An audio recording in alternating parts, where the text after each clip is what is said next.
బంగ్లాదేశ్ నుండి భారతదేశంలోకి అసలు ఎట్లా వస్తున్నారు అంతంతమంది డైరెక్ట్గా వచ్చేస్తుంటే సైన్యం నిద్రపోతుందని మనం అనుకుంటాం. కానీ వాళ్ళని తీసుకొచ్చేందుకు ఒక పెద్ద మాఫియా పనిచేస్తుంది.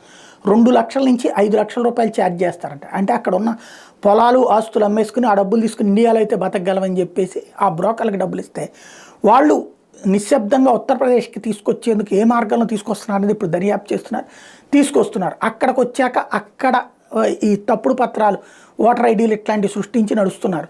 తాజాగా ఈ కేసులో యోగి ఆదిత్యనాథ్ సర్కార్ సీరియస్గా దృష్టి సారించేటప్పటికి మొహమ్మద్ రషీద్ అహ్మద్ సర్దార్ వీడు డియోర్బాన్లో అరెస్ట్ అయ్యాడు.